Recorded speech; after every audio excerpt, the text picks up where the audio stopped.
दरबार साहिब घटना वापरी, उस तो पहलां इत्थे वापरी। ये 5 तख्त ने, कोई छोटा जिहा किसी दा बनाया होया प्राइवेट अदारा नहीं है। ये मंदबुद्धि व्यक्ति गुरुद्वारे साहिबान विच ही क्यों आउंदे आ? कदी मंदिर विच नहीं देखे गए, कदी मस्जिद विच नहीं देखे गए, चर्च विच नहीं देखे गए, किसी होर धार्मिक अदारे विच नहीं देखे गए। ये गुरुद्वारियां विच ही क्यों मंदबुद्धि आ रहे ने? और बेअदबियां दीयां घटनावां इत्थे ही क्यों हुंदियां ने? ते जे मंदबुद्धि हुंदा है तां उस मंदबुद्धि व्यक्तियां दी रोक लई कानून बनाउण वाले ते कानून दे राखे की कर रहे ने? मंदबुद्धि कह के लोकां नूं कहा जांदा कि तुसीं कानून दे हवाले कर दिओ, ते लोकां ने ते कीता। एक वारी नहीं कीता, 2 वारी नहीं कीता, किन्नी वारी कानून दे हवाले कीता। बल्कि श्रोमणी कमेटी दे जिम्मेवार प्रबंधकां ने अपने ते दोष भी लिया इस गल दा। कई गल्लां सामने आ रही कि वो पहलां उत्थे रेकी करदा रहा, 3-4 वारी पहलां उत्थे आया। हद हो गई है। CCTV कैमरे दे विच लाउण दा मतलब ही हुंदा है कि बंदियां दी हरकत, बंदियां दीयां भावनावां ਜਿਹੜੀਆਂ ਨੇ ਉਹ ਵਾਚਣ ਵਾਲੇ बहुत गंभीरता नाल रोज़ वाचण, और उन्होंने सब कुछ पता है। प्लैनिंग नाल उतों छाल मारदा और सीधा किरपान नूं जाके हथ पाउंदा। वो पूरी किरपान कड्ढण दी कोशिश करदा। समय दियां सरकारी एजेंसियां नूं कुछ नहीं पता लगदा। उत्ते धरती ते चलदी कीड़ी नूं भी ਲੱਭ ਲੈਂਦੇ ਨੇ। ਸਮੇਂ ਦੇ ਹਾਕਮ ਭਾਵੇਂ ਉਹ ਚਰਨਜੀਤ ਸਿੰਘ ਚੰਨੀ ਨੇ ਤੇ ਭਾਵੇਂ ਹੋਰ ਨੇ, ਅਪੋਜੀਸ਼ਨ ਵਾਲੇ ਨੇ। ਅਪੋਜੀਸ਼ਨ ਵਾਲੇ ਵੀ ਕਿਉਂ ਨਹੀਂ ਕਹਿੰਦੇ, ਮੁੱਖ ਮੰਤਰੀ ਨੂੰ ਕਿਉਂ ਨਹੀਂ ਜ਼ੋਰ ਪਾਉਂਦੇ ਕਿ ਬੁਲਾ ਭਾਈ ਤੂੰ ਮੀਟਿੰਗ ਛੇਤੀ, ਇਹ ਸਾਡੇ ਸਾਰਿਆਂ ਦਾ ਸਾਂਝਾ ਮਸਲਾ ਹੈ। ਤੁਸੀਂ ਵੇਖ ਰਹੇ ਹੋ ਦਾ ਅਨਮਿਊਟ, ਮੈਂ ਰਣਦੀਪ ਸਿੰਘ। ਜਿਵੇਂ ਜਿਵੇਂ ਇਲੈਕਸ਼ਨ ਸਿਰ 'ਤੇ ਹੈ, ਉਸੇ ਤਰ੍ਹਾਂ ਬੇਅਦਬੀਆਂ ਦਾ ਦੌਰ ਵੀ ਲਗਾਤਾਰ ਵੱਧਦਾ ਜਾ ਰਿਹਾ ਹੈ। ਬੇਅਦਬੀਆਂ ਪਹਿਲਾਂ ਵੀ ਹੁੰਦੀਆਂ ਰਹੀਆਂ ਨੇ, ਪਹਿਲਾਂ ਵੀ ਹਿਰਦੇ ਵਲੂੰਦਰੇ ਜਾਂਦੇ ਰਹੇ ਨੇ, ਪਰ ਹੁਣ ਤਾਜ਼ਾ ਘਟਨਾਵਾਂ ਖਾਸ ਕਰਕੇ ਸ੍ਰੀ ਦਰਬਾਰ ਸਾਹਿਬ ਵਿਖੇ ਜੰਗਲਾ ਟੱਪ ਕੇ ਜੋ ਵਿਅਕਤੀ ਅੰਦਰ ਗਿਆ, ਉਸਨੇ ਹੱਥ ਦੇ ਵਿੱਚ ਕਿਰਪਾਨ ਚੱਕੀ, ਉਸ ਘਟਨਾ ਤੋਂ ਬਾਅਦ ਸਾਰਿਆਂ ਦੇ ਹਿਰਦੇ ਇੱਕ ਵਾਰ ਫਿਰ ਵਲੂੰਦਰੇ ਗਏ ਨੇ। ਬੇਸ਼ੱਕ ਸੰਗਤ ਦੇ ਵੱਲੋਂ ਸ੍ਰੀ ਦਰਬਾਰ ਸਾਹਿਬ ਵਿਖੇ ਬੇਅਦਬੀ ਦੀ ਕੋਸ਼ਿਸ਼ ਕਰਨ ਵਾਲੇ ਨੂੰ ਤੇ ਕਪੂਰਥਲੇ ਦੇ ਵਿੱਚ ਇੱਕ ਹੋਰ ਵਿਅਕਤੀ ਨੂੰ ਜੋ ਸੋਧਾ ਲਾ ਦਿੱਤਾ ਗਿਆ ਹੈ, ਪਰ ਸੰਗਤਾਂ ਦੇ ਮਨ ਵਿੱਚ ਹਾਲੇ ਵੀ ਰੋਸ ਹੈ। ਆਖਰਕਾਰ ਇਹ ਘਟਨਾਵਾਂ ਕਿਉਂ ਵਾਪਰ ਰਹੀਆਂ ਨੇ? ਸਾਡੇ ਨਾਲ ਸਿੰਘ ਸਾਹਿਬ ਪ੍ਰੋਫੈਸਰ ਮਨਜੀਤ ਸਿੰਘ ਮੌਜੂਦ ਨੇ, ਗੱਲਬਾਤ ਕਰਦੇ ਹਾਂ। ਸਿੰਘ ਸਾਹਿਬ, ਤੁਹਾਡਾ ਸਵਾਗਤ ਹੈ ਜੀ। ਵਾਹਿਗੁਰੂ ਜੀ ਕਾ ਖਾਲਸਾ, ਵਾਹਿਗੁਰੂ ਜੀ ਕੀ ਫਤਿਹ। ਤੁਹਾਡਾ ਕੀ ਨਜ਼ਰੀਆ ਇਹ ਜੋ ਬੇਅਦਬੀਆਂ ਹੋ ਰਹੀਆਂ ਨੇ? ਪਹਿਲਾਂ ਵੀ ਹੋਈਆਂ, ਕਿਸੇ ਨੂੰ ਕੋਈ ਇਨਸਾਫ ਨਹੀਂ ਮਿਲਿਆ। ਬਹਿਬਲ ਕਲਾ ਗੋਲੀ ਕਾਂਡ ਹੋਵੇ, ਕੋਟਕਪੁਰਾ ਗੋਲੀ ਕਾਂਡ ਇਸੇ ਕਰਕੇ ਵਾਪਰਿਆ ਸੀਗਾ। ਸਿੰਘ ਸ਼ਹੀਦ ਵੀ ਹੋਏ, ਉੱਥੇ ਵੀ ਅਜੇ ਤੱਕ ਬੇਅਦਬੀ ਦਾ ਇਨਸਾਫ ਲੈਣ ਦੇ ਲਈ ਸੰਗਤਾਂ ਬੈਠੀਆਂ ਹੋਈਆਂ ਨੇ, ਧਰਨੇ ਪ੍ਰਦਰਸ਼ਨ। ਉੱਧਰ ਇਹ ਘਟਨਾਵਾਂ ਵਾਪਰ ਜਾਂਦੀਆਂ ਨੇ। ਤੁਹਾਨੂੰ ਕੀ ਲੱਗਦਾ ਹੈ, ਐਸਾ ਕਿਉਂ ਹੋ ਰਿਹਾ? ਇਲੈਕਸ਼ਨ ਕਰਕੇ ਹੋ ਰਿਹਾ ਹੈ ਜਾਂ ਕੋਈ ਹੋਰ ਨਜ਼ਰੀਆ ਹੈ? ਸਰ ਰਣਦੀਪ ਸਿੰਘ ਜੀ, ਬਤੌਰ ਸਿੱਖ ਤੇ ਬਤੌਰ ਗੁਰੂ ਖਾਲਸਾ ਪੰਥ ਦੇ ਗੁਰੂ ਗ੍ਰੰਥ ਸਾਹਿਬ ਮਹਾਰਾਜ ਦੇ ਨਿਮਾਣੇ ਜਿਹੇ ਸੇਵਕ ਵਜੋਂ ਜਦੋਂ ਵੀ ਆਪਣੇ ਲੋਕ ਪਰਲੋਕ ਦੇ ਸੁੱਖ ਦਾ ਤੇ ਸਤਿਗੁਰੂ ਜੀ ਦੇ ਪ੍ਰਤੀ ਕੋਈ ਇਸ ਤਰ੍ਹਾਂ ਦੀ ਮੰਦਭਾਗੀ ਘਟਨਾ ਵਾਪਰਦੀ ਹੈ, ਹਿਰਦੇ ਦਾ ਬੇਚੈਨ ਹੋਣਾ, ਦੁਖੀ ਹੋਣਾ, ਭਾਵੁਕ ਹੋਣਾ, ਇਹ ਬਹੁਤ ਕੁਦਰਤੀ ਹੈ। ਤੁਸੀਂ ਹੋਵੋ, ਮੈਂ ਹੋਵਾਂ ਜਾਂ ਕੋਈ ਵੀ ਹੋਵੇ, ਔਰ ਕਿਸੇ ਵੀ ਧਾਰਮਿਕ ਵਿਸ਼ਵਾਸ ਨਾਲ ਜੁੜੇ ਹੋਏ ਵਿਅਕਤੀ ਦੇ ਅੰਦਰ ਆਪਣੇ ਗੁਰੂ ਪੀਰ ਪੈਗੰਬਰ ਦੇ ਪ੍ਰਤੀ ਜਿੱਦਾਂ ਵੀ ਜਿੰਨੀ ਮਾਤਰਾ 'ਚ ਵੀ ਸ਼ਰਧਾ ਹੁੰਦੀ ਹੈ, ਸਤਿਕਾਰ ਹੁੰਦਾ ਹੈ, ਆਸਥਾ ਹੁੰਦੀ ਹੈ, ਉਹਦੇ ਮੁਤਾਬਕ ਬੰਦਾ ਪੀੜਤ ਤੇ ਹੁੰਦਾ। ਮਨੁੱਖੀ ਭਾਵਨਾਵਾਂ ਜਦੋਂ ਇਸ ਤਰੀਕੇ ਨਾਲ ਝੰਜੋੜੀਆਂ ਜਾਂਦੀਆਂ ਨੇ, ਹਿਲਜੁਲ ਤੇ ਅੰਦਰ ਹੁੰਦੀ ਹੈ। ਇਹ ਇੱਕ ਪੱਖ ਹੈ। ਹੁਣ ਜਦੋਂ ਮਨ ਦੁਖੀ ਹੋਵੇਗਾ, ਕਾਰਨ ਕੋਈ ਵੀ ਹੋਵੇ, ਤੁਹਾਡਾ ਦੁੱਖ ਹੈ, ਮੇਰਾ ਦੁੱਖ ਹੈ, ਮੈਂ ਉਹਦੇ 'ਤੇ ਪ੍ਰਤੀਕਰਮ 'ਤੇ ਕੋਈ ਨਾ ਕੋਈ ਆਪਣਾ ਦਿਖਾਵਾਂਗਾ। ਜੇ ਮੈਂ ਸਰੀਰਕ ਤੌਰ 'ਤੇ ਜਾਂ ਕਿਸੇ ਹੋਰ ਪੱਖ ਤੋਂ ਕਮਜ਼ੋਰ ਹਾਂ ਤਾਂ ਭਾਵੇਂ ਬੇਵੱਸੀ ਵਿੱਚ ਵੀ ਕੁਝ ਮੈਂ ਕਹਾਂ, ਪਰ ਮੇਰਾ ਰੋਸ ਤੇ ਜ਼ਾਹਰ ਹੋਵੇਗਾ ਹੀ ਨਾ, ਕਿਸ ਰੂਪ 'ਚ ਹੁੰਦਾ ਉਹ ਇੱਕ ਵੱਖਰਾ ਪੱਖ ਹੈ। ਪਰ ਜੇ ਮੈਨੂੰ ਲੱਗੇ ਕਿ ਕਾਨੂੰਨ ਮੇਰਾ ਸਾਥ ਨਹੀਂ ਦੇ ਰਿਹਾ, ਸਮੇਂ ਦਾ ਹਾਕਮ ਮੇਰਾ ਸਾਥ ਨਹੀਂ ਦੇ ਰਿਹਾ, ਜ਼ਿੰਮੇਵਾਰ ਵਿਅਕਤੀ ਜਿਹੜੇ ਨੇ ਉਹ ਮੇਰੀਆਂ ਭਾਵਨਾਵਾਂ ਦਾ ਖਿਆਲ ਨਹੀਂ ਕਰ ਰਹੇ, ਤਾਂ ਫਿਰ ਜਿੰਨੀ ਕੁ ਵੀ ਮੇਰੇ ਕੋਲ ਤਾਕਤ ਹੋਏਗੀ, ਸਮਰੱਥਾ ਹੋਏਗੀ, ਸਾਧਨ ਹੋਣਗੇ, ਫਿਰ ਮੈਂ ਉਹਨਾਂ ਦੇ ਜ਼ਰੀਏ ਆਪਣੇ ਰੋਸ ਨੂੰ ਕੋਈ ਨਾ ਕੋਈ ਰੂਪ ਤੇ ਦਿਆਂਗਾ। ਇਹ ਬੜਾ ਕੁਦਰਤੀ ਮਨੁੱਖੀ ਮਨ ਦਾ ਵਰਤਾਰਾ ਹੈ ਔਰ ਇਹ ਮਨੁੱਖੀ ਇਤਿਹਾਸ ਵਿੱਚ ਨਿਰੰਤਰ ਵਾਪਰਦਾ ਆਉਂਦਾ ਵਰਤਾਰਾ ਹੈ। ਇਸ ਨੂੰ ਤੁਸੀਂ ਕਿਸੇ ਵੀ ਪੱਖ ਤੋਂ ਯੋਗ ਅਯੋਗ ਨਾਲ ਜੋੜ ਕੇ ਨਹੀਂ ਦੇਖ ਸਕਦੇ। ਇਹ 'ਚ ਕੁਛ ਵੀ ਗੈਰ ਕੁਦਰਤੀ ਨਹੀਂ ਹੈ। ਦਰਬਾਰ ਸਾਹਿਬ ਦੇ ਵਿੱਚ ਜੋ ਜਿਸ ਦੇ ਪ੍ਰਤੀ ਅਸੀਂ ਰੋਜ਼ ਇਹ ਬਚਨ ਪੜ੍ਹਦੇ ਸੁਣਦੇ ਗਾਉਂਦੇ ਹਾਂ, ਡਿੱਠੇ ਸਭੇ ਥਾਂ ਨਹੀਂ ਤੁਧ ਜਿਹਾ, ਜਿੱਥੇ ਅਸੀਂ ਹਰ ਗੁਰੂ ਕਾ ਸਿੱਖ ਦੁਨੀਆ ਦੇ ਕਿਸੇ ਵੀ ਕੋਨੇ 'ਤੇ ਬੈਠਾ ਹੈ, ਉਹ ਰੋਜ਼ ਸ੍ਰੀ ਅੰਮ੍ਰਿਤਸਰ ਜੀ ਦੇ ਦਰਸ਼ਨ ਇਸ਼ਨਾਨ ਮੰਗਦਾ, ਉਹਦੀ ਉੱਥੇ ਮਨ ਬਚਨ ਕਰਮ ਕਰਕੇ ਸ਼ਰਧਾ, ਸੁੱਚੀ ਸ਼ਰਧਾ ਜੁੜੀ ਹੋਈ ਹੈ, ਤਾਂ ਉੱਥੇ ਕੋਈ ਮੰਦਭਾਗੀ ਘਟਨਾ ਵਾਪਰ ਜਾਵੇ ਤਾਂ ਫਿਰ ਭਾਈ ਸੁੱਖਾ ਸਿੰਘ ਮਹਿਤਾਬ ਸਿੰਘ ਦੀ ਰੂਹ ਤੇ ਜਾਗਦੀ ਹੈ। ਫਿਰ ਕਿਸੇ 'ਚ ਵੀ ਜਾ ਕੇ, ਕਿਸੇ ਰੂਪ 'ਚ ਵੀ ਜਾ ਕੇ, ਤਾਂ ਉਸ ਦਾ ਪ੍ਰਤੀਕਰਮ ਕਿਸੇ ਨਾ ਕਿਸੇ ਰੂਪ ਵਿੱਚ ਦੇਖਣ ਨੂੰ ਮਿਲੇਗਾ। ਹੁਣ ਉਹ ਜੋ ਕੁਛ ਉੱਥੇ ਉਸ ਦਿਨ ਵਾਪਰਿਆ ਹੈ, ਇੱਕ ਸਹਿਜ ਦਾ ਵਾਤਾਵਰਨ ਹੈ। ਅਰੇ ਭਾਈ, ਹਰਿਮੰਦਰ ਸਾਹਿਬ ਦੇ ਤੇ 4 ਦਰਵਾਜ਼ੇ ਖੋਲ੍ਹੇ ਪਏ ਨੇ, ਉੱਥੇ ਤੇ ਉਪਦੇਸ਼ 4 ਵਰਨਾ ਕੋ ਸਾਂਝਾ ਦੀ ਗੱਲ ਨਿਰੰਤਰ ਸੁਣੀ ਸੁਣਾਈ ਜਾਂਦੀ ਹੈ, ਬਿਆਨ ਕੀਤੀ ਜਾਂਦੀ ਹੈ, ਔਰ ਕੇਵਲ ਸੁਣੀ ਸੁਣਾਈ ਹੀ ਨਹੀਂ ਜਾਂਦੀ, ਉਹਦਾ ਅਮਲੀ ਰੂਪ ਦੇਖਣ ਨੂੰ ਮਿਲਦਾ। ਕਿ ਕੋਈ ਵੀ ਆਵੇ, ਕਿਸੇ ਵੀ ਧਾਰਮਿਕ ਵਿਸ਼ਵਾਸ ਨਾਲ ਜੁੜਿਆ ਹੋਇਆ ਆਵੇ, ਉਹ ਉੱਥੇ ਆ ਕੇ ਜੇ ਨਤਮਸਤਕ ਹੋਣਾ ਚਾਹੁੰਦਾ ਹੈ, ਕੋਈ ਰੁਕਾਵਟ ਨਹੀਂ। ਬਿਨਾਂ ਭੇਦ ਭਾਵ ਦੇ, ਰੰਗ ਰੂਪ ਜ਼ਾਤ ਪਾਤ ਫਿਰਕੇ ਦੇ, ਧਾਰਮਿਕ ਵਿਸ਼ਵਾਸ ਦੇ ਵੱਖਰੇਵੇਂ ਤੋਂ ਬਿਨਾਂ ਕੋਈ ਵੀ ਆਵੇ, ਪੰਗਤ ਵਿੱਚ ਆਵੇ, ਸੰਗਤ ਵਿੱਚ ਆਵੇ, ਉਹਦੇ ਲਈ ਦਰਵਾਜ਼ੇ ਖੁੱਲ੍ਹੇ ਹੈ। ਪਰ ਜੇ ਉੱਥੇ ਆ ਕੇ ਜਿਸ ਗੁਰੂ ਦੇ ਸਾਹਮਣੇ ਸਾਰੀ ਦੁਨੀਆ ਨਤਮਸਤਕ ਹੋ ਰਹੀ ਹੈ, ਝੋਲੀਆਂ ਅੱਡ ਰਹੀ ਹੈ, ਉੱਥੇ ਆ ਕੇ ਇੱਕ ਸਹਿਜ ਵਿੱਚ ਗੁਰੂ ਜਸ, ਹਰੀ ਜਸ ਚੱਲ ਰਿਹਾ ਹੋਵੇ, ਜਿਹੜਾ ਹਰੀ ਜਸ ਕਿਸੇ ਇੱਕ ਧਾਰਮਿਕ ਵਿਸ਼ਵਾਸ ਨਾਲ ਸੰਬੰਧਿਤ ਨਹੀਂ ਹੈ, ਬਲਕਿ ਪੂਰੀ ਮਾਨਵਤਾ ਨਾਲ, ਪੂਰੇ ਬ੍ਰਹਿਮੰਡ ਦੇ ਨਾਲ, ਲੋਕਾਈ ਨਾਲ, ਜੀਵ ਜੰਤੂਆਂ ਨਾਲ ਸੰਬੰਧਿਤ ਹੈ। ਗਾਵਨ ਤੋਂ ਉਹਨੂੰ ਪਾਉਣ ਪਾਣੀ ਬੈਸੰਤਰ ਦੀ ਗੱਲ ਜਿੱਥੇ ਚੱਲ ਰਹੀ ਹੈ, ਉੱਥੇ ਉਸ ਹਰਜਸ ਗਾਇਨ ਦੇ ਵਿੱਚ, ਉਸ ਸਹਿਜ ਵਿੱਚ, ਟਿਕਾਓ ਵਿੱਚ, ਸ਼ਰਧਾ ਨਾਲ ਨਤਮਸਤਕ ਹੁੰਦੇ ਹੀ ਸੰਗਤ ਵਿੱਚ ਆ ਕੇ ਕੋਈ ਇੱਦਾਂ ਮੰਦਭਾਗਾ ਕਦਮ ਚੁੱਕੇ, ਤੇ ਫਿਰ ਅਸੀਂ ਇਹ ਆਸ ਰੱਖੀਏ ਕਿ ਉਹਦਾ ਪ੍ਰਤੀਕਰਮ ਨਾ ਹੋਵੇ, ਉਹਦਾ ਰਿਐਕਸ਼ਨ ਨਾ ਹੋਵੇ, ਤੇ ਮੈਂ ਸਮਝਦਾ ਭਈ ਇਸ ਤੋਂ ਵੱਡੀ ਅਗਿਆਨਤਾ ਨਹੀਂ ਹੋ ਸਕਦੀ।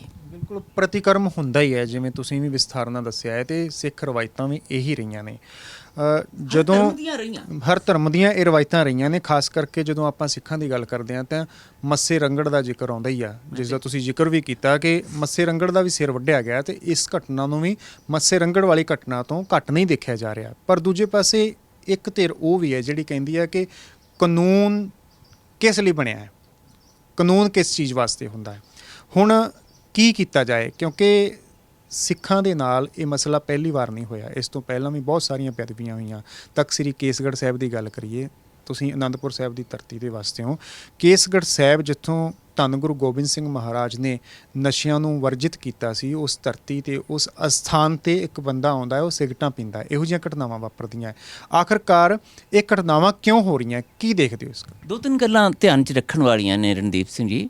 ਇੱਕ ਤਾਂ ਇਹ, ਜਿਵੇਂ ਕਿ ਆਪਾਂ ਪਹਿਲਾਂ ਵਿਚਾਰਲੀ ਗੱਲ ਚਰਚਾ ਵਿੱਚ ਲਿਆਂਦੀ, ਕਿ ਇਹ ਭਾਵਨਾਵਾਂ ਨਾਲ ਜੁੜਿਆ ਹੋਏ ਅਸਥਾਨ ਨੇ, ਸ਼ਰਧਾ ਆਸਥਾ ਨਾਲ ਔਰ ਪੂਜਾ ਪਾਠ ਨਾਲ, ਝੋਲੀਆਂ ਅੱਡਣ ਵਾਲੀ ਬਿਰਤੀ ਨਾਲ ਜੁੜੇ ਹੋਏ ਅਸਥਾਨ ਨੇ। ਇੱਥੇ ਕੋਈ ਧੜੇਬਾਜ਼ੀ ਵਾਲੀ, ਇੱਥੋਂ ਤੱਕ ਕਿ ਰਾਜਨੀਤੀ ਵਾਲੀ, ਕੋਈ ਹੋਰ ਇੱਧਰ ਉੱਧਰ ਦੀ ਲੋਕਾਚਾਰੀ ਵਾਲੀ ਗੱਲ ਵੀ ਨਹੀਂ ਹੋ ਸਕਦੀ। ਠੀਕ ਹੈ, ਹੁਣ ਉੱਥੇ ਜਦੋਂ ਕੋਈ ਇਸ ਤਰ੍ਹਾਂ ਦਾ ਵਰਤਾਰਾ ਕਰਨ ਵਾਸਤੇ ਕੋਈ ਵਿਅਕਤੀ ਆਉਂਦਾ ਹੈ ਤਾਂ ਬੜੀ ਕੁਦਰਤੀ ਗੱਲ ਹੈ ਕਿ ਕੋਈ ਨਾ ਕੋਈ ਸੋਚੀ ਸਮਝੀ ਸਾਜ਼ਿਸ਼ ਨਿੱਜੀ ਤੌਰ 'ਤੇ ਹੋਵੇ, ਭਾਵੇਂ ਕਿਸੇ ਸਭਾ ਸੁਸਾਇਟੀ ਜਥੇਬੰਦੀ ਵੱਲੋਂ ਹੋਵੇ ਜਾਂ ਸਾਜ਼ਿਸ਼ੀ ਬਿਰਤੀਆਂ ਵਾਲੇ ਲੋਕਾਂ ਵੱਲੋਂ ਹੋਵੇ, ਕੋਈ ਨਾ ਕੋਈ ਤੇ ਉਹਦੇ ਪਿੱਛੇ ਮੰਦ ਬਿਰਤੀ ਕੰਮ ਕਰ ਰਹੀ ਹੁੰਦੀ। ਸਵਾਲ ਵੀ ਇਹੀ ਉੱਠ ਰਿਹਾ ਕਿ ਆਖਰਕਾਰ ਇਹਨਾਂ ਘਟਨਾਵਾਂ ਦੇ ਪਿੱਛੇ ਸੋਚ ਕਿਹੜੀ ਕੰਮ ਕਰ ਰਹੀ ਹੈ? ਤੁਸੀਂ ਕੀ ਸੋਚਦੇ? ਏਜੰਸੀਆਂ ਦਾ ਕੰਮ ਹੈ, ਕਿਸ ਦਾ ਕੰਮ ਹੋ ਸਕਦਾ? ਦੇਖੋ, ਹੁਣ ਤੁਸੀਂ ਇੱਥੇ ਦੋ ਤਿੰਨ ਗੱਲਾਂ ਜਿਹੜੀਆਂ ਨਾ ਉਹ ਬਹੁਤ ਸਪਸ਼ਟ ਹੋ ਕੇ ਵਿਚਾਰ ਲੈਣੀਆਂ ਜ਼ਰੂਰੀ ਹੁੰਦੀਆਂ। ਇੱਕ ਤੁਸੀਂ ਗੱਲ ਕਾਨੂੰਨ ਦੀ ਕੀਤੀ ਕਿ ਲੋਕੀ ਗੱਲ ਕਾਨੂੰਨ ਦੀ ਕਰਦੇ। ਕਾਨੂੰਨ ਕਾਹਦੇ ਵਾਸਤੇ ਬਣਿਆ?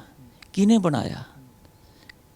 ਉਸ ਕਾਨੂੰਨ ਦੇ ਬਣਾਉਣ ਦਾ ਮਕਸਦ ਕੀ ਹੈ? ਕਿਸ ਨੇ ਬਣਾਇਆ? ਕਿਹਦੇ ਵਾਸਤੇ ਬਣਾਇਆ ਤੇ ਕਿਉਂ ਬਣਾਇਆ? ਕਾਨੂੰਨ ਲੋਕਾਂ ਵਿੱਚੋਂ ਚੁਣੇ ਹੋਏ ਜ਼ਿੰਮੇਵਾਰ ਵਿਅਕਤੀ ਬਣਾਉਂਦੇ, ਤੇ ਬਣਾਉਂਦੇ ਇਸ ਕਰਕੇ ਕਿ ਇਸ ਮਨੁੱਖੀ ਸਮਾਜ ਵਿੱਚ ਅਣਸੁਖਾਵੀਆਂ ਘਟਨਾਵਾਂ ਨਾ ਵਾਪਰਨ, ਕਿਸੇ ਦੇ ਦਿਲ ਨੂੰ ਠੇਸ ਲਾਉਣ ਵਾਲੀ ਗੱਲ, ਕਿਸੇ ਨੂੰ ਦੁਖੀ ਕਰਨ ਵਾਲੀ ਗੱਲ, ਡਰਾਉਣ ਧਮਕਾਉਣ ਵਾਲੀ ਗੱਲ ਨਾ ਹੋਵੇ।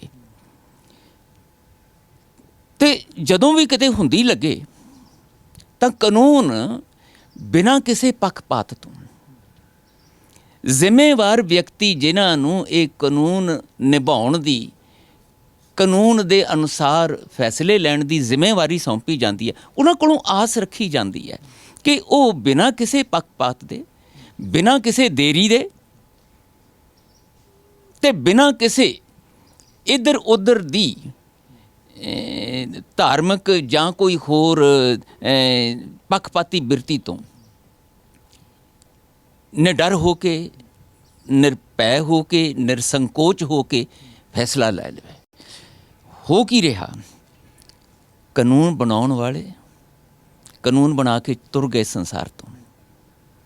ਸਾਡੇ ਇੱਥੋਂ ਦੇ, ਮੈਂ ਇੱਥੋਂ ਦੀ ਗੱਲ ਕਰਨ ਲੱਗਿਆ, ਔਰ ਮੈਂ ਥੋੜ੍ਹਾ ਜਿਹਾ ਇਸ ਨੂੰ ਚਾਹਾਂਗਾ ਕਿ ਆਪਾਂ ਥੋੜ੍ਹਾ ਜਿਹਾ ਇਹਨੂੰ ਵਿਸਥਾਰ ਨਾਲ ਸੰਸਾਰ ਵਿੱਚ ਜੋ ਵਾਪਰ ਰਿਹਾ ਕਾਨੂੰਨ ਦੇ ਅਨੁਸਾਰ, ਉਹਦਾ ਥੋੜ੍ਹਾ ਜਿਹਾ ਇਸ ਨੂੰ ਉਸ ਨਜ਼ਰੀਏ ਨਾਲ ਦੇਖਾਂਗੇ ਤਾਂ ਸਪਸ਼ਟ ਹੋਏਗੀ। ਕਾਨੂੰਨ ਇੱਥੇ ਹਿੰਦੁਸਤਾਨੀ ਸੰਵਿਧਾਨ, ਜਦੋਂ ਭਾਰਤੀ ਸੰਵਿਧਾਨ ਬਣਿਆ, ਉਹ ਬਣਾਉਣ ਵਾਲੇ ਤੁਰ ਗਏ। ਉਹਨਾਂ ਨੇ ਯਤਨ ਕੀਤਾ ਨੇਕ ਨੀਤੀ ਨਾਲ ਕਿ ਵੱਧ ਤੋਂ ਵੱਧ ਇਸ ਨੂੰ ਲੋਕ ਭਾਵਨਾਵਾਂ, ਲੋਕ ਜਜ਼ਬਾਤਾਂ ਦੇ ਨੇੜੇ ਨੇੜੇ ਰੱਖ ਕੇ ਬਣਾਇਆ ਜਾਵੇ ਤੇ ਹਰ ਇੱਕ ਨੂੰ ਇਹਦੇ ਰਾਹੀਂ ਇਨਸਾਫ ਦੀ ਸੰਭਾਵਨਾ ਬਣ ਜਾਏ। ਹੁਣ ਅੱਗੋਂ ਜਿਨ੍ਹਾਂ ਨੇ ਉਹ ਕਾਨੂੰਨ ਲਾਗੂ ਕਰਾਉਣਾ ਸੀ ਤੇ ਜਿਨ੍ਹਾਂ ਨੇ ਲਾਗੂ ਕਰਨਾ ਸੀ ਜ਼ਿੰਮੇਵਾਰ ਪਦਵੀਆਂ 'ਤੇ ਬੈਠ ਕੇ, ਜੇ ਉਹ ਹੀ ਸਾਜ਼ਿਸ਼ੀ ਹੋ ਜਾਣ ਜਾਂ ਉਹ ਹੀ ਗੰਦੀ ਖੁਦਗਰਜ਼ੀਆਂ ਵਾਲੀ ਸਿਆਸਤ ਦੇ ਸ਼ਿਕਾਰ ਹੋ ਕੇ ਕਾਨੂੰਨ ਦੀ ਸਹੀ ਭਾਵਨਾ ਨੂੰ ਪਾਸੇ ਰੱਖ ਕੇ ਗਲਤ ਵਰਤੋਂ, ਜਾਂ ਜਦੋਂ ਫੈਸਲਾ ਲੈਣ ਦਾ ਸਮਾਂ ਉਦੋਂ ਫੈਸਲਾ ਨਾ ਲਿਆ ਜਾਵੇ, ਬਲਕਿ ਉਹਨੂੰ ਲਮਕਾਉਂਦਿਆਂ ਇੱਥੋਂ ਤੱਕ ਪਾਤਾ ਜਾਵੇ, ਜਾਂ ਸੁਰਜੀਤ ਪਾਤਰ ਕਹਿੰਦੇ ਵੀ ਇਨਸਾਫ ਮੰਗਦਾ ਬੰਦਾ ਬਿਰਖ ਹੋ ਜਾਵੇ ਕਚਹਿਰੀਆਂ ਜਾਂਦਾ, ਤਾਂ ਫਿਰ ਉਹ ਇਨਸਾਫ ਵੀ ਆਪਣੇ ਆਪ 'ਚ ਬੇਇਨਸਾਫੀ ਹੀ ਬਣ ਜਾਂਦਾ ਹੈ। ਅੱਜ ਜਦੋਂ ਅਸੀਂ ਗੱਲ ਕਾਨੂੰਨ ਦੀ ਕਰਦੇ ਹਾਂ, ਤੇ ਕਾਨੂੰਨ ਉਸ ਵੇਲੇ ਕਿੱਥੇ ਗਿਆ ਸੀ ਜਦੋਂ ਸੰਨ 84 ਵਿੱਚ ਭਾਣੇ ਵਾਪਰੇ। ਹਜ਼ਾਰਾਂ ਦੀ ਗਿਣਤੀ ਵਿੱਚ ਨਾ ਕੇਵਲ ਮੌਤ ਦੇ ਘਾਟ ਉਤਾਰਿਆ ਗਿਆ, ਬੰਦਿਆਂ ਨੂੰ, ਬੱਚੀਆਂ ਨੂੰ ਬੇਪਤ ਕੀਤਾ ਗਿਆ, ਔਰ ਤਸੀਹੇ ਦੇ ਕੇ ਤੜਪਾ ਕੇ ਉੱਥੇ ਮਾਰਿਆ ਗਿਆ। ਕਾਨੂੰਨ ਦੇ ਰਾਖਿਆਂ ਨੇ 3 ਦਿਨ ਇਹ ਸਭ ਕੁਝ ਹੋਣ ਦਿੱਤਾ। ਉਸ ਤੋਂ ਬਾਅਦ ਜਿਨ੍ਹਾਂ ਦੇ ਉੱਤੇ ਇਹ ਜ਼ਿੰਮੇਵਾਰੀ ਆਇਦ ਸੀ ਕਿ ਹੁਣ ਤੁਸੀਂ ਕਾਨੂੰਨ ਅਨੁਸਾਰ ਇਹਨਾਂ ਮੰਦਭਾਗੀਆਂ ਘਟਨਾਵਾਂ ਦਾ ਫੈਸਲਾ ਕਰੋ, ਅੱਜ ਕਿੰਨੇ ਸਾਲ ਹੋ ਗਏ? ਤੀਜੀ ਪੀੜ੍ਹੀ ਚੱਲਣ ਲੱਗ ਪਈ। ਅੱਜ ਤੱਕ ਵੀ ਉਹਨਾਂ ਮੰਦਭਾਗੀਆਂ ਘਟਨਾਵਾਂ ਦੇ ਫੈਸਲੇ ਨਹੀਂ ਆਏ, ਬਲਕਿ ਨਿਤ ਨਵੇਂ ਕਮਿਸ਼ਨ ਬਣਾ ਦਿਓ, ਆ ਨਿਤ ਨਵੀਆਂ ਕਮੇਟੀਆਂ ਬਣਾ ਦਿਓ, ਸਿੱਟ ਬਣਾ ਦਿਓ, ਫਲਾਣਾ ਬਣਾ ਦਿਓ, ਬਣਾ ਦਿਓ। ਲੋਕਾਂ ਦੀਆਂ ਅੱਖਾਂ ਵਿੱਚ ਘੱਟਾ ਪਾ ਕੇ ਲੋਕਾਂ ਦੀਆਂ ਭਾਵਨਾਵਾਂ ਨਾਲ ਖਿਲਵਾੜ ਕੀਤਾ ਜਾਂਦਾ ਰਿਹਾ। ਬਿਲਕੁਲ ਸਿੰਘ ਸਾਹਿਬ, ਪਿਛਲੇ ਸਮੇਂ ਤੋਂ ਜਿੰਨੀਆਂ ਵੀ ਬੇਅਦਬੀਆਂ ਹੋਈਆਂ ਕਿਤੇ ਵੀ ਇਨਸਾਫ ਨਹੀਂ ਮਿਲਿਆ। ਲੋਕਾਂ ਦਾ ਵਿਸ਼ਵਾਸ ਕਾਨੂੰਨ ਤੋਂ ਉੱਠਦਾ ਜਾ ਰਿਹਾ। ਹੁਣ ਤੇ ਇੰਨਾ ਕੁ ਉੱਠ ਗਿਆ, ਹੁਣ ਜੋ ਚਰਚਾ ਚੱਲ ਰਹੀ ਹੈ ਫੇਸਬੁੱਕ ਤੇ ਸੋਸ਼ਲ ਮੀਡੀਆ ਤੇ ਵੀ, ਉਹ ਵੀ ਇਹੀ ਹੈ ਕਿ ਹੁਣ ਸਿੰਘਾਂ ਨੇ ਉਹ ਦਵਾਈ ਲੱਭ ਲਈ ਹੈ ਜਿਸ ਦਵਾਈ ਦੇ ਨਾਲ ਮਾਨਸਿਕ ਰੋਗੀ ਠੀਕ ਹੋ ਸਕਦੇ ਨੇ। ਕਿਉਂਕਿ ਹਰ ਵਾਰ ਜਦੋਂ ਵੀ ਬੇਅਦਬੀ ਹੁੰਦੀ ਸੀ ਉਸ ਸਮੇਂ ਇਹ ਕਹਿ ਦਿੱਤਾ ਜਾਂਦਾ ਸੀ ਇਹ ਮਾਨਸਿਕ ਰੋਗੀ ਹੈ, ਇਹ ਮੰਦਬੁੱਧੀ ਹੈ। ਹੁਣ ਲੋਕ ਕਹਿ ਰਹੇ ਨੇ ਕਿ ਦਵਾਈ ਲੱਭ ਲਈ ਹੈ ਸਿੰਘਾਂ ਨੇ। ਹੁਣ ਇਹ ਜਿਹੜੀ ਦਵਾਈ ਲੱਭੀ ਹੈ ਸੋਧਾ ਲਾਉਣ ਵਾਲੀ, ਤੁਹਾਨੂੰ ਕੀ ਲੱਗਦਾ ਇਸੇ ਦਵਾਈ ਨਾਲ ਹੀ ਮਾਨਸਿਕ ਰੋਗੀ ਠੀਕ ਹੋਣਗੇ ਜਾਂ ਕੋਈ ਹੋਰ ਰਸਤਾ? ਨਹੀਂ, ਚਲੋ ਮੈਂ ਇਹਨੂੰ ਹੋਰ ਨਜ਼ਰੀਏ ਨਾਲ ਦੇਖਦਾ। ਇਹ ਮੰਦਬੁੱਧੀ ਵਿਅਕਤੀ ਗੁਰਦੁਆਰੇ ਸਾਹਿਬਾਨ ਵਿੱਚ ਹੀ ਕਿਉਂ ਆਉਂਦੇ ਆ? ਕਦੀ ਮੰਦਿਰ ਵਿੱਚ ਨਹੀਂ ਦੇਖੇ ਗਏ, ਕਦੀ ਮਸਜਿਦ ਵਿੱਚ ਨਹੀਂ ਦੇਖੇ ਗਏ, ਕਦੀ ਚਰਚ ਵਿੱਚ ਨਹੀਂ ਦੇਖੇ ਗਏ, ਕਿਸੇ ਹੋਰ ਧਾਰਮਿਕ ਅਦਾਰੇ ਵਿੱਚ ਨਹੀਂ ਦੇਖੇ ਗਏ। ਇਹ ਗੁਰਦੁਆਰਿਆਂ ਵਿੱਚ ਹੀ ਕਿਉਂ ਮੰਦਬੁੱਧੀ ਆ ਰਹੇ ਨੇ? ਔਰ ਬੇਅਦਬੀਆਂ ਦੀਆਂ ਘਟਨਾਵਾਂ ਇੱਥੇ ਹੀ ਕਿਉਂ ਹੁੰਦੀਆਂ ਨੇ? ਹਰ ਵਾਰੀ ਜਿਹੜਾ ਹੈ ਉਹ ਮੰਦਬੁੱਧੀ ਹੀ ਹੁੰਦਾ ਹੈ। ਅਤੇ ਜੇ ਮੰਦਬੁੱਧੀ ਹੁੰਦਾ ਹੈ ਤਾਂ ਉਸ ਮੰਦਬੁੱਧੀ ਵਿਅਕਤੀਆਂ ਦੀ ਰੋਕ ਲਈ ਕਾਨੂੰਨ ਬਣਾਉਣ ਵਾਲੇ ਅਤੇ ਕਾਨੂੰਨ ਦੇ ਰਾਖੇ ਕੀ ਕਰ ਰਹੇ ਨੇ? ਕਿਉਂ ਇਸ ਗੱਲ ਨੂੰ ਇੱਕ ਵਾਰੀ ਹੋਇਆ, 2 ਵਾਰੀ ਹੋਇਆ, ਹਰ ਵਾਰੀ ਮੰਦਬੁੱਧੀ ਕਹਿ ਕੇ ਲੋਕਾਂ ਨੂੰ ਕਿਹਾ ਜਾਂਦਾ ਕਿ ਤੁਸੀਂ ਕਾਨੂੰਨ ਦੇ ਹਵਾਲੇ ਕਰ ਦਿਓ। ਅਤੇ ਲੋਕਾਂ ਨੇ ਤਾਂ ਕੀਤਾ, ਇੱਕ ਵਾਰੀ ਨਹੀਂ ਕੀਤਾ, 2 ਵਾਰੀ ਨਹੀਂ ਕੀਤਾ, ਕਿੰਨੀ ਵਾਰੀ ਕਾਨੂੰਨ ਦੇ ਹਵਾਲੇ ਕੀਤਾ। ਸ਼੍ਰੋਮਣੀ ਕਮੇਟੀ ਨੇ ਵੀ ਕੀਤਾ, ਬਲਕਿ ਸ਼੍ਰੋਮਣੀ ਕਮੇਟੀ ਦੇ ਜ਼ਿੰਮੇਵਾਰ ਪ੍ਰਬੰਧਕਾਂ ਨੇ ਆਪਣੇ 'ਤੇ ਦੋਸ਼ ਵੀ ਲਿਆ ਇਸ ਗੱਲ ਦਾ ਕਿ ਨਾ, ਅਸੀਂ ਕਾਰਵਾਈ ਤੋਂ ਪਹਿਲਾਂ ਇਸ ਨੂੰ ਕਾਨੂੰਨ ਦੇ ਹਵਾਲੇ ਕਰਕੇ ਉਹਦੇ ਕੋਲੋਂ ਕਾਰਵਾਈ ਦੀ ਆਸ ਰੱਖੀਏ। ਅਤੇ ਦੋਸ਼ ਉਹਨਾਂ 'ਤੇ ਲੱਗਿਆ ਭਈ ਤੁਸੀਂ ਇਹ ਹੋਣ ਦਿੱਤਾ। ਉਹਨਾਂ ਨੇ ਫਿਰ ਵੀ ਆਪਣੇ 'ਤੇ ਝੱਲ ਕੇ ਇਹ ਕਾਨੂੰਨ ਦਾ ਆਸਰਾ ਜਾਂ ਕਾਨੂੰਨ ਕੋਲੋਂ ਇਨਸਾਫ ਦੀ ਮੰਗ ਕੀਤੀ, ਨਹੀਂ ਹੋਈ। ਹੁਣ ਉੱਥੇ ਦਰਬਾਰ ਸਾਹਿਬ ਦੇ ਵਿੱਚ ਕੀ ਸਮੇਂ ਦੀਆਂ ਸਰਕਾਰੀ ਏਜੰਸੀਆਂ ਨੂੰ ਕੁਛ ਨਹੀਂ ਪਤਾ ਲੱਗਦਾ? ਉੱਥੇ ਧਰਤੀ 'ਤੇ ਚੱਲਦੀ ਕੀੜੀ ਨੂੰ ਵੀ ਲੱਭ ਲੈਂਦੇ ਨੇ। ਤਾਂ ਕਿਉਂ ਨਹੀਂ ਉਹਨਾਂ ਨੂੰ ਪਤਾ ਲੱਗਦਾ ਕਿ ਇਹ ਕੀ ਹੋ ਰਿਹਾ? ਦੇਸ਼ਾਂ ਦੀਆਂ ਸਰਹੱਦਾਂ 'ਤੇ ਹੁੰਦੀਆਂ ਹਰਕਤਾਂ ਦਾ ਪਤਾ ਲੱਗ ਸਕਦਾ। ਅਤੇ ਧਰਮ ਅਸਥਾਨਾਂ 'ਤੇ ਹੁੰਦੀਆਂ ਇਸ ਤਰ੍ਹਾਂ ਦੀਆਂ ਮੰਦਭਾਗੀਆਂ ਘਟਨਾਵਾਂ ਦੇ ਪਿੱਛੇ ਕੰਮ ਕਰਦੀ ਮਾਨਸਿਕਤਾ ਜਾਂ ਇਹੋ ਜਿਹੀ ਮਾਨਸਿਕਤਾ ਵਾਲੇ ਲੋਕ ਜਾਂ ਜਥੇਬੰਦੀਆਂ ਜਾਂ ਏਜੰਸੀਆਂ, ਉਹਨਾਂ ਬਾਰੇ ਕਿਉਂ ਨਹੀਂ ਪਤਾ ਲੱਗ ਸਕਦਾ? ਫਿਰ ਅਗਲੀ ਗੱਲ, ਪਿਛਲੀਆਂ ਸਰਕਾਰਾਂ ਹੋਣ ਅਤੇ ਜਾਂ ਭਾਵੇਂ ਹੁਣ ਹੋਵੇ, ਕਸਮਾਂ ਖਾ ਖਾ ਕੇ ਵੀ ਅਸੀਂ ਲੋਕਾਂ ਦੀਆਂ ਭਾਵਨਾਵਾਂ ਨੂੰ ਉਕਸਾ ਕੇ ਉਹਨਾਂ ਦੇ ਸਾਹਮਣੇ ਉਹਨਾਂ ਨੂੰ ਆਸਵੰਦ ਬਣਾਉਂਦੇ ਹਾਂ ਕਿ ਅਸੀਂ ਇਨਸਾਫ ਦਿਆਂਗੇ। ਪਿਛਲਿਆਂ ਨੇ ਨਹੀਂ ਦਿੱਤਾ, ਹੁਣ ਅਸੀਂ ਜ਼ਰੂਰ ਦਿਆਂਗੇ ਇਨਸਾਫ। ਪਰ ਉਸੇ ਕੇਵਲ ਨਾਅਰੇਬਾਜ਼ੀਆਂ ਰਹਿ ਜਾਂਦੀਆਂ ਨੇ। ਹੁਣ ਵੀ ਚਾਹੀਦਾ ਇਹ ਸੀਗਾ, ਦਰਬਾਰ ਸਾਹਿਬ ਘਟਨਾ ਵਾਪਰੀ, ਉਸ ਤੋਂ ਪਹਿਲਾਂ ਇੱਥੇ ਵਾਪਰੀ, ਇਹ 5 ਤਖ਼ਤ ਨੇ। ਕੋਈ ਛੋਟਾ ਜਿਹਾ ਕਿਸੇ ਦਾ ਬਣਾਇਆ ਹੋਇਆ ਪ੍ਰਾਈਵੇਟ ਅਦਾਰਾ ਨਹੀਂ ਹੈ, ਬਲਕਿ ਸਮੁੱਚੇ ਸੰਸਾਰ ਦੀ ਲੋਕ ਸਿੱਖ ਮਾਨਸਿਕਤਾ ਨਾਲ ਜੁੜੇ ਹੋਏ ਤਖ਼ਤ ਨੇ, ਜਿਨ੍ਹਾਂ ਦਾ ਧਿਆਨ ਧਰ ਕੇ ਬੋਲੋ ਜੀ ਵਾਹਿਗੁਰੂ ਰੋਜ਼ ਗੁਰੂ ਕੇ ਸਿੱਖ ਆਖਦੇ ਨੇ। ਉੱਥੇ ਘਟਨਾ ਵਾਪਰ ਗਈ, ਲੇਕਿਨ ਕੋਈ ਹਰਕਤ 'ਚ ਨਹੀਂ ਆਇਆ। ਮੰਦਭੋਗੀ ਕਹਿ ਕੇ, ਮੰਦਬੁੱਧੀ ਕਹਿ ਕੇ ਗੱਲ ਨੂੰ ਰਫਾ ਦਫਾ ਕਰ ਦਿੱਤਾ ਗਿਆ। ਜੇ ਇੱਥੇ ਰੋਸ ਪ੍ਰਗਟ ਕਰਨ ਵਾਸਤੇ ਲੋਕ ਇਕੱਠੇ ਹੋਏ ਤਾਂ ਉਹਨਾਂ ਲੋਕਾਂ ਨੂੰ ਹੀ ਕਸੂਰਵਾਰ ਗਰਦਾਨ ਦਿੱਤਾ ਗਿਆ। ਹੁਣ ਹੋਇਆ ਕੀ ਭਈ ਸਿੱਖ ਨੂੰ ਸਿੱਖ ਨਾਲ ਲੜਾ ਦਿਓ। ਭਾਈ ਚਾਹੀਦਾ ਤਾਂ ਇਹ ਸੀ ਕਿ ਅਗਲੇ ਹੀ ਦਿਨ ਸਰਕਾਰ ਦੇ ਜ਼ਿੰਮੇਵਾਰ ਵਿਅਕਤੀ, ਮੁੱਖ ਮੰਤਰੀ ਤੋਂ ਲੈ ਕੇ ਦੂਜੇ ਸੱਜਣ ਬੈਠਦੇ ਸਿਰ ਜੋੜ ਕੇ, ਭਾਈ ਚੋਣਾਂ ਸਿਰ 'ਤੇ ਆ ਰਹੀਆਂ ਨੇ, ਇਸ ਤਰ੍ਹਾਂ ਦੇ ਫਿਰਕੂ ਦੰਗੇ ਫਸਾਦ ਕਰਾਉਣ ਦੀ ਸੰਭਾਵਨਾ ਇਹੋ ਜਿਹੇ ਮੌਕਿਆਂ 'ਤੇ ਬਣਦੀ ਹੈ। ਭਾਵੇਂ ਕੋਈ ਵੀ ਕਰਵਾਵੇ, ਅਸੀਂ ਕਿਉਂ ਕਿਸੇ ਦਾ ਨਾਂ ਲਈਏ? ਬਿਲਕੁਲ ਸਿੰਘ ਸਾਹਿਬ, ਤੁਸੀਂ ਜਿਹੜੇ ਜ਼ਿੰਮੇਵਾਰ ਬੰਦਿਆਂ ਦੀ ਗੱਲ ਕਰ ਰਹੇ ਹੋ, ਅਹੁਦਿਆਂ 'ਤੇ ਬੈਠੇ ਹੋਏ ਨੇ, ਉਹ ਪਹਿਲਾਂ ਕੈਪਟਨ ਸਾਹਿਬ ਸੀ CM, ਹੁਣ CM ਚੰਨੀ ਨੇ, ਜਿਨ੍ਹਾਂ ਦੀ ਵੀ ਗੱਲ ਕੀਤੀ ਜਾਏ ਸਾਰੀਆਂ ਪਾਰਟੀਆਂ ਇੱਕੋ ਜਿਹੀਆਂ ਹੀ ਨੇ। ਲੋਕਾਂ ਦਾ ਵਿਸ਼ਵਾਸ ਪੂਰੀ ਤਰ੍ਹਾਂ ਉੱਠਦਾ ਜਾ ਰਿਹਾ ਹੈ, ਇਨਸਾਫ ਨਹੀਂ ਮਿਲ ਰਿਹਾ। ਲੋਕਾਂ ਨੂੰ ਆਸ ਵੀ ਨਹੀਂ ਗੀ ਕਿ ਸ਼ਾਇਦ ਇਹ ਇਨਸਾਫ ਦੇਣਗੇ। ਰਾਜਨੀਤੀ ਜਿਹੜੀ ਜਦੋਂ ਲੋਕਾਂ ਨੇ ਇਹ ਵਰਤਾਰਾ ਕੀਤਾ, ਇਸ ਬੇਚੈਨੀ ਵਿੱਚੋਂ ਕੀਤਾ ਕਿ ਸਾਨੂੰ ਕਾਨੂੰਨ ਤੋਂ ਕੋਈ ਆਸ ਨਹੀਂ, ਇਹ ਲੋਕ ਬਾਰ-ਬਾਰ ਜੇ ਕਰ ਰਹੇ ਨੇ ਇਹੋ ਜਿਹੀਆਂ ਗੱਲਾਂ, ਇਹੋ ਜਿਹੀ ਗੱਲ ਕਰਨ ਦੀ ਜੁਰਤ ਕਰ ਰਹੇ ਨੇ। ਹੁਣ ਉਹ ਬੰਦਾ ਤੁਸੀਂ ਦੇਖੋ ਨਾ ਜਿਹੜਾ ਦਰਬਾਰ ਸਾਹਿਬ ਵਿੱਚ ਆਇਆ, ਹੁਣ ਕਈ ਗੱਲਾਂ ਸਾਹਮਣੇ ਆ ਰਹੀਆਂ ਕਿ ਉਹ ਪਹਿਲਾਂ ਉੱਥੇ ਰੇਕੀ ਕਰਦਾ ਰਿਹਾ, 3-4 ਵਾਰੀ ਪਹਿਲਾਂ ਉੱਥੇ ਆਇਆ। ਹੱਦ ਹੋ ਗਈ ਹੈ। ਫੁਟੇਜ ਕੈਮਰੇ ਕਾਹਦੇ ਵਾਸਤੇ ਲੱਗੇ ਨੇ? CCTV ਕੈਮਰੇ ਦੇ ਵਿੱਚ ਲਾਉਣ ਦਾ ਮਤਲਬ ਇਹ ਹੁੰਦਾ ਹੈ ਕਿ ਬੰਦਿਆਂ ਦੀ ਹਰਕਤ, ਬੰਦਿਆਂ ਦੀਆਂ ਭਾਵਨਾਵਾਂ ਜਿਹੜੀਆਂ ਨੇ ਉਹ ਵਾਚਣ ਵਾਲੇ ਬਹੁਤ ਗੰਭੀਰਤਾ ਨਾਲ ਰੋਜ਼ ਵਾਚਣ, ਤਾਂ ਕਿ ਕਿਤੇ ਅਣਸੁਖਾਵੀਂ ਘਟਨਾ ਦੀ ਕੋਈ ਥੋੜ੍ਹੀ ਜਿਹੀ ਵੀ ਸੰਭਾਵਨਾ ਨਜ਼ਰ ਆਉਂਦੀ ਹੋਵੇ ਤਾਂ ਉਸ ਨੂੰ ਮੌਕਾ ਰਹਿੰਦਿਆਂ ਹੀ ਸੰਭਾਲ ਲਿਆ ਜਾਵੇ, ਰੋਕ ਲਿਆ ਜਾਵੇ। ਹੁਣ ਉੱਥੇ ਉਹ ਬੰਦਾ ਕਿੱਦਾਂ ਜੁਰਤ ਕਰ ਰਿਹਾ ਹੈ ਔਰ ਉਹਨੂੰ ਸਭ ਕੁਝ ਪਤਾ ਹੈ। ਪਲੈਨਿੰਗ ਨਾਲ ਉਹ ਤੋਂ ਛਾਲ ਮਾਰਦਾ ਔਰ ਸਿੱਧਾ ਕਿਰਪਾਨ ਨੂੰ ਜਾ ਕੇ ਹੱਥ ਪਾਉਂਦਾ ਔਰ ਉਹ ਪੂਰੀ ਕਿਰਪਾਨ ਕੱਢਣ ਦੀ ਕੋਸ਼ਿਸ਼ ਕਰਦਾ।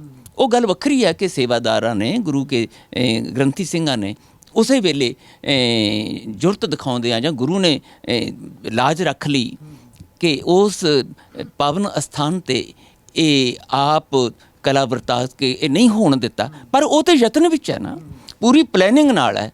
ਉਹਨੂੰ ਪਤਾ ਹੈ ਕਿ ਇੱਥੋਂ ਹੋ ਸਕਦਾ ਮੈਂ ਜਿਉਂਦਾ ਵੀ ਵਾਪਸ ਨਾ ਜਾਵਾਂ, ਪਰ ਉਹਦੇ ਬਾਵਜੂਦ ਉਹ ਜੁਰਤ ਕਰਕੇ ਇਹ ਸਾਰੇ ਕੁਛ ਨੂੰ ਅੰਜਾਮ ਦੇਣ ਲਈ ਤਿਆਰ ਹੋ ਕੇ ਆ ਰਿਹਾ ਹੈ। ਸਵਾਲ ਇਹੀ ਹੈ ਕਿ ਇਹਨਾਂ ਲੋਕਾਂ ਦੀ ਇੰਨੀ ਜੁਰਤ ਵੱਧ ਕਿਵੇਂ ਗਈ? ਸਾਡੀ ਕਮੀ ਹੈ, ਕੀ ਕਾਰਨ ਕੀ ਹੈ?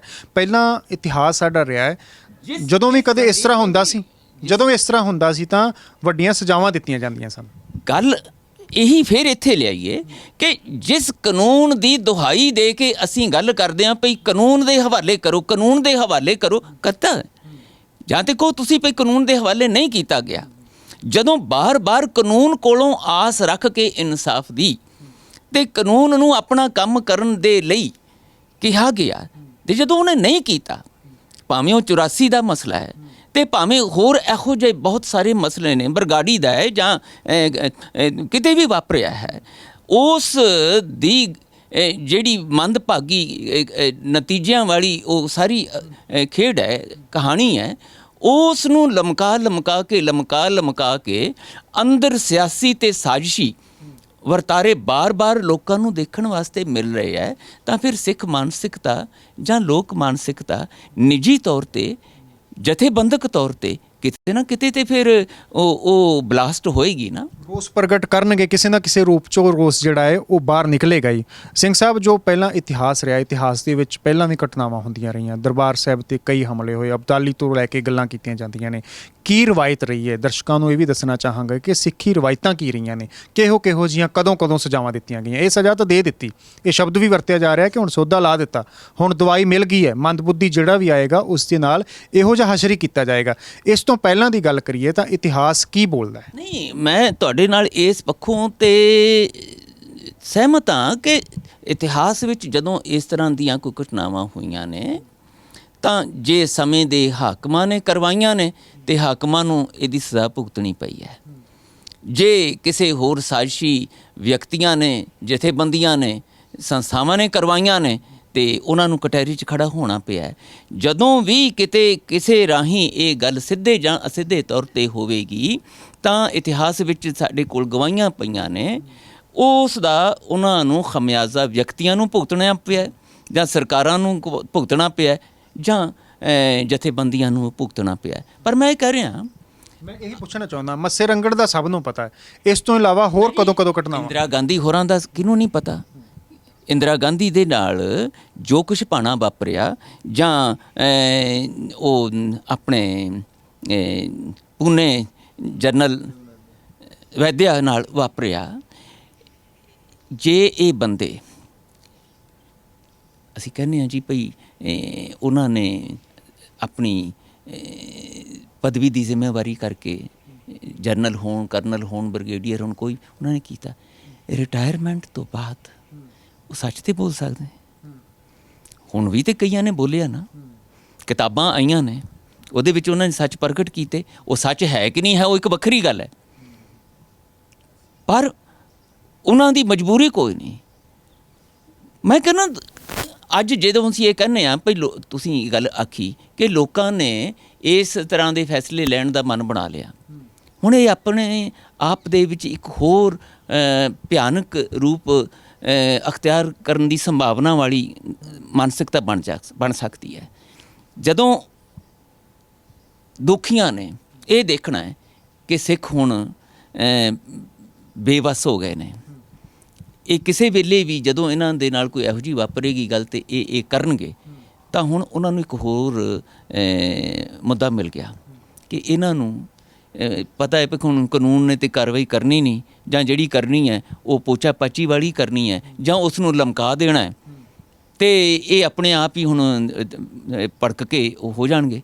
ਤਾਂ ਫਿਰ ਇਸ ਤਰ੍ਹਾਂ ਦੀਆਂ ਹੋਰ ਘਟਨਾਵਾਂ ਦੇ ਵਧਣ ਦੀਆਂ ਸੰਭਾਵਨਾਵਾਂ ਬਣ ਜਾਣਗੀਆਂ। ਫਿਰ ਸਿੱਖੀ ਭੇਖ ਦੇ ਵਿੱਚ ਵੀ ਕਈ ਬੰਦੇ ਆ ਕੇ ਇਸ ਤਰ੍ਹਾਂ ਦੀਆਂ ਗੱਲਾਂ ਕਰਨ ਵਾਸਤੇ ਕਿ ਦੇਖੋ ਅਸੀਂ ਨਿਹੰਗ ਸਿੰਘ ਹੁੰਦੇ ਹਾਂ, ਅਸੀਂ ਪੰਥਕ ਹੁੰਦੇ ਹਾਂ, ਅਸੀਂ ਫਲਾਣੀ ਜਥੇਬੰਦੀ ਦੇ ਪ੍ਰਤੀਨਿਧ ਹੁੰਦੇ ਹਾਂ, ਅਤੇ ਉਹ ਬੰਦੇ ਭੇਖ ਦੇ ਵਿੱਚ ਆ ਕੇ ਵਰਤ ਕੇ ਨਾਮ ਉਹ ਇਹੋ ਜਿਹੀ ਬਦਮਜ਼ਗੀ ਪੈਦਾ ਕਰ ਸਕਦੇ ਹੈ।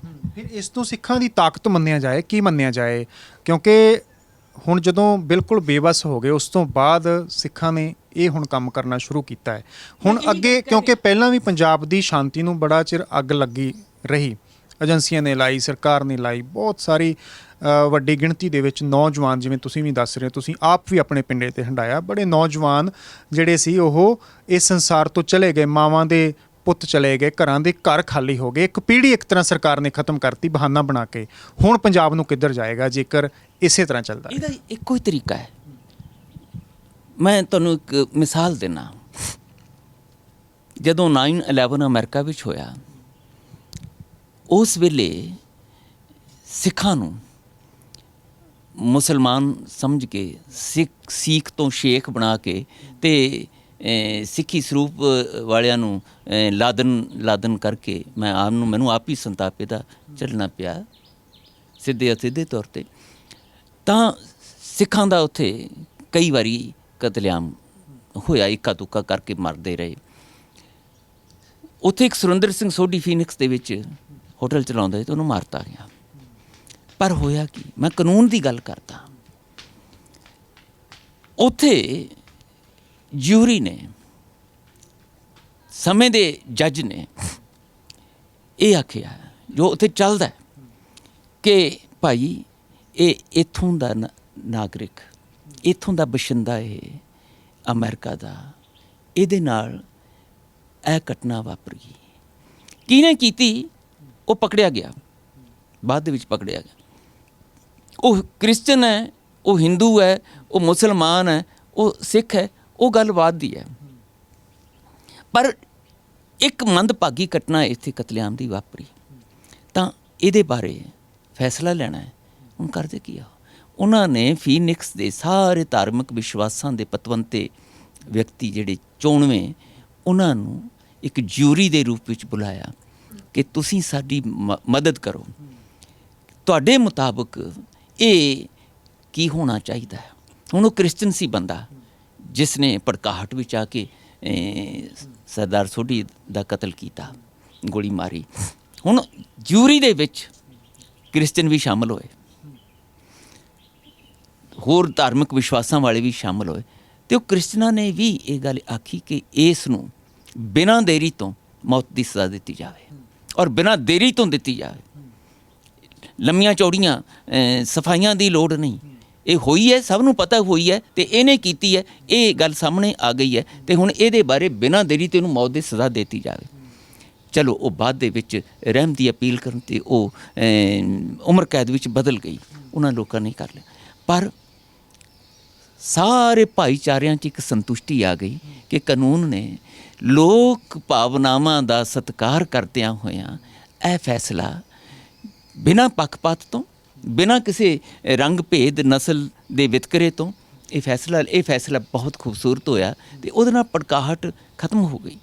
ਇਹੀ ਗੱਲ ਹੁਣ ਚਾਹੀਦੀ ਇਹ ਸੀਗੀ ਕਿ ਸਮੇਂ ਦੇ ਮੁੱਖ ਮੰਤਰੀ, ਪੁਲਿਸ ਮਹਿਕਮੇ ਨੂੰ, ਆਪੋਜੀਸ਼ਨ ਪਾਰਟੀਆਂ ਦੇ ਜ਼ਿੰਮੇਵਾਰਾਂ ਨੂੰ, ਦੂਜੇ ਹੋਰ ਕੌਮ ਦੇ ਰਿਟਾਇਰਡ ਜਨਰਲ, ਕਰਨਲ ਜਾਂ ਮੈਜਿਸਟ੍ਰੇਟ, ਵਕੀਲ, ਉਹਨਾਂ ਨੂੰ ਬੁਲਾਉਂਦੇ, ਉਹਨਾਂ ਨੂੰ ਬੁਲਾ ਕੇ ਉਹ ਬਿਨਾਂ ਦੇਰੀ ਤੋਂ ਕਹਿੰਦੇ ਭਈ ਇਹ ਮਸਲਾ ਜਿਹੜਾ ਹੈ ਇਹ ਇਕੱਲਾ ਕਾਨੂੰਨ ਦਾ ਹੀ ਨਹੀਂ, ਇਹ ਲੋਕ ਭਾਵਨਾਵਾਂ ਦਾ, ਧਾਰਮਿਕ ਭਾਵਨਾਵਾਂ ਨਾਲ ਜੁੜਿਆ ਹੋਇਆ ਮਸਲਾ ਹੈ।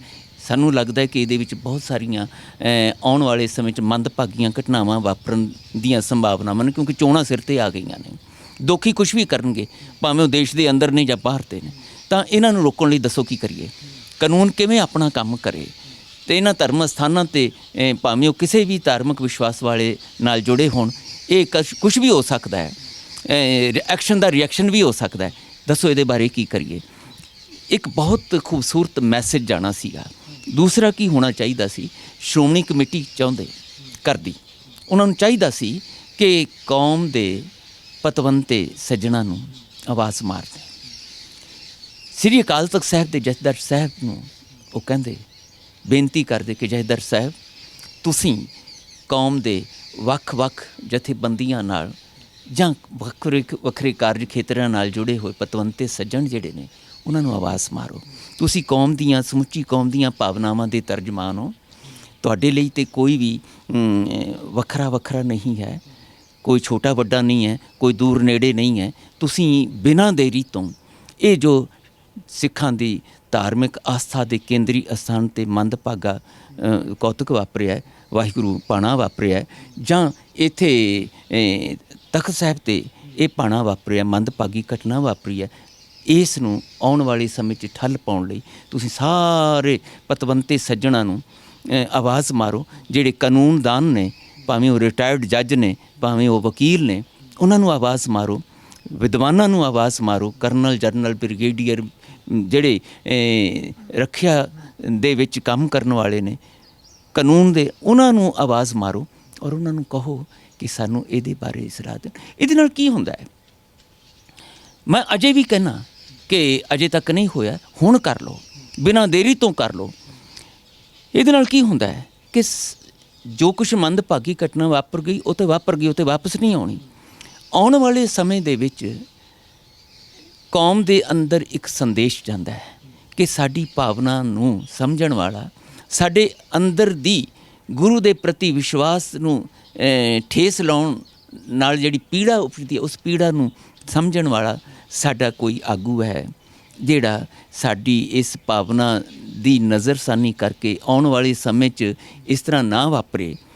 ਅਤੇ ਉਸ ਬੇਮੁਹਾਰ ਹੁੰਦੀ ਲੱਗਦੀ, ਬੇਸੰਜਮੀ ਹੁੰਦੀ ਲੱਗਦੀ ਕੌਮੀ ਭਾਵਨਾ ਨੂੰ ਸੰਜਮ ਵਿੱਚ ਲਿਆਉਣ ਦੀ ਜੇ ਉਹ ਕੋਸ਼ਿਸ਼ ਕਰੇ, ਤਾਂ ਫਿਰ ਬਹੁਤ ਸਾਰੀਆਂ, ਮਹਾਰਾਜ ਕਿਰਪਾ ਕਰਨ, ਕਦੀ ਵੀ ਇਹੋ ਜਿਹੀ ਮੰਦਭਾਗੀ ਘਟਨਾ ਆਉਣ ਵਾਲੇ ਸਮੇਂ 'ਚ ਨਾ ਵਾਪਰੇ।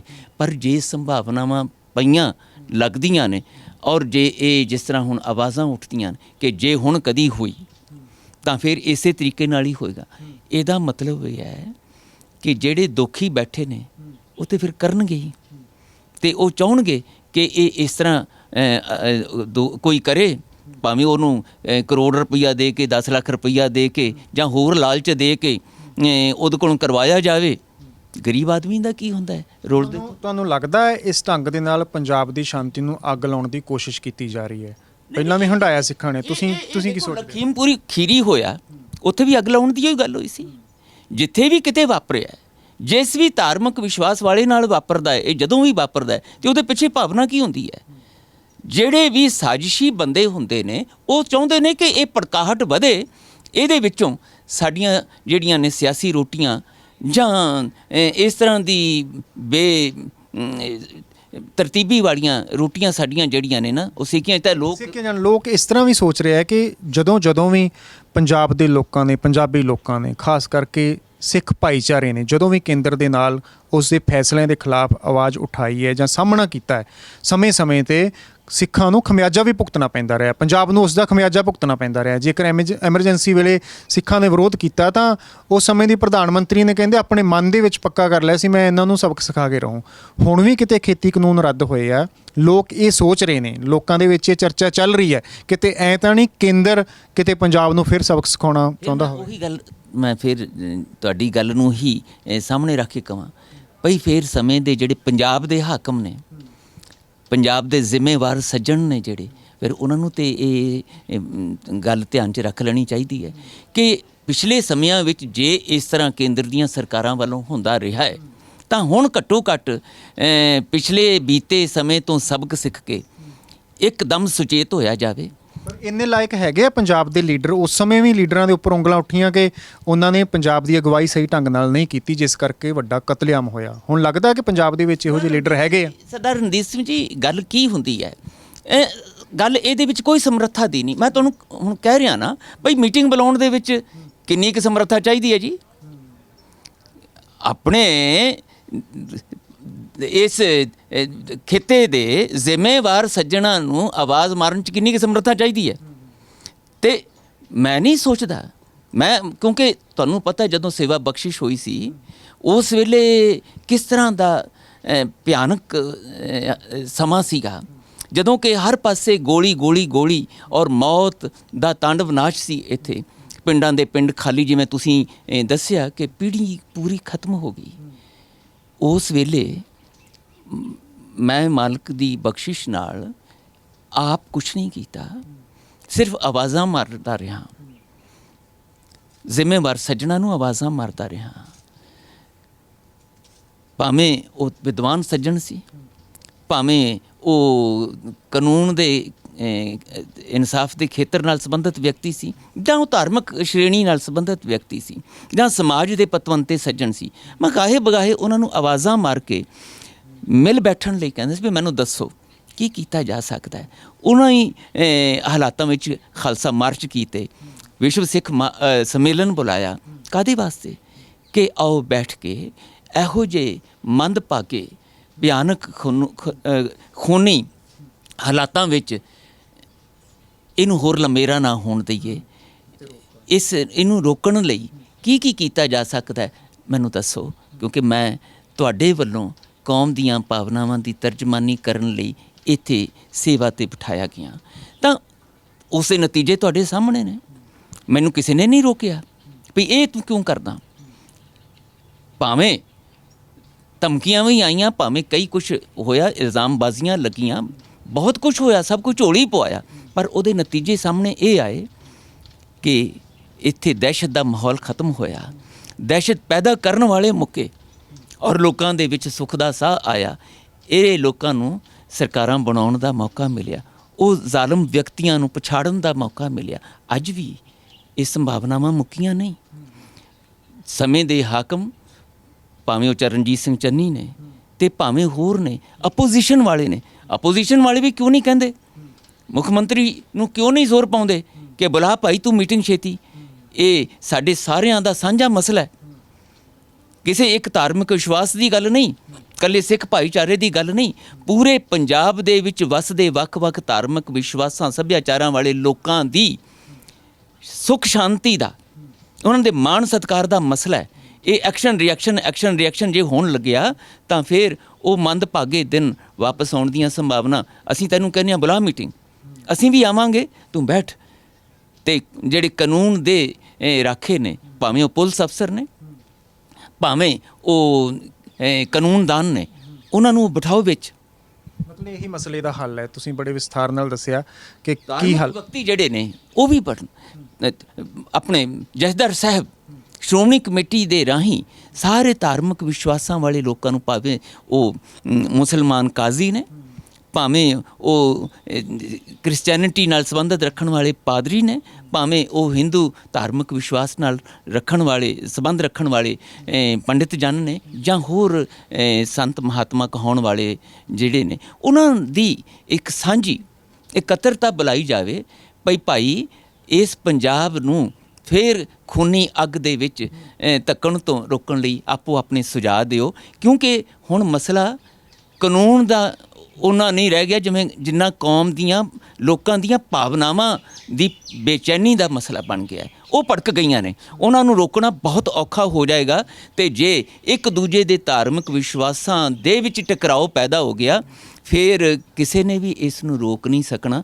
ਇਹ ਮੰਦਭਾਗੀ ਘਟਨਾ ਨੂੰ, ਇਹਨਾਂ ਪਲਾਂ ਨੂੰ ਲਿਆਉਣ ਤੋਂ ਰੋਕਣ ਲਈ ਆਓ ਸਿਰ ਜੋੜ ਕੇ ਬੈਠੀਏ। ਇਹ ਧਾਰਮਿਕ ਵਿਸ਼ਵਾਸਾਂ ਵਾਲੇ ਵੀ ਕਰਨ, ਉਹ ਬੇਨਤੀ ਕਰਨ ਅਕਾਲ ਤਖਤ ਦੇ ਜਥੇਦਾਰ ਸਾਹਿਬ ਨੂੰ, ਸ਼੍ਰੋਮਣੀ ਕਮੇਟੀ ਦੇ ਪ੍ਰਧਾਨ ਸਾਹਿਬ ਨੂੰ, ਇੱਧਰੋਂ ਇਹ ਆਪਣੇ ਜਿਹੜੇ ਮੁੱਖ ਮੰਤਰੀ ਨੇ ਉਹ ਕਰਨ ਇੱਦਾਂ ਹੀ ਫਿਰ ਜਿਹੜੇ ਵੱਖਰੇ ਵੱਖਰੇ ਵਿਦਿਅਕ ਅਦਾਰਿਆਂ ਦੇ ਵਿੱਚ ਵਿਦਵਾਨ ਸੱਜਣ ਨੇ ਉਹ ਇਕੱਠੇ ਹੋਣ ਤਾਂ ਹੀ ਇਹ ਕਾਫਲਾ ਬਣਾ ਕੇ ਇਹਨਾਂ ਹਾਦਸਿਆਂ ਨੂੰ ਜਾਂ ਇਹੋ ਜਿਹੀਆਂ ਦੋਖੀ ਤਾਕਤਾਂ ਨੂੰ, ਭਾਵੇਂ ਉਹ ਕੋਈ ਵੀ ਹੋਵੇ, ਉਹਨਾਂ ਨੂੰ ਤਾਂ ਹੀ ਠੱਲ ਪੈ ਸਕਦੀ ਹੈ। ਦੇਸ਼ੀ ਹੋਵੇ, ਵਿਦੇਸ਼ੀ ਹੋਵੇ, ਜਾਂ ਕਿਸੇ ਬੇਸੰਜਮੇ ਸਾਜ਼ਿਸ਼ੀ ਲੋਕਾਂ ਦੀ ਹੋਵੇ, ਉਹਨਾਂ ਨੂੰ ਠੱਲ ਪਾਉਣ ਲਈ ਹਮੇਸ਼ਾ ਹੀ ਕਾਫਲੇ ਕੰਮ ਆਉਂਦੇ ਹੁੰਦੇ ਨੇ ਔਰ ਪਤਵੰਤੇ ਸੱਜਣਾਂ ਦੇ, ਦੇਸ਼ ਸੱਜਣਾਂ ਦੇ ਕੰਮ ਆਉਂਦੇ ਹੁੰਦੇ ਨੇ।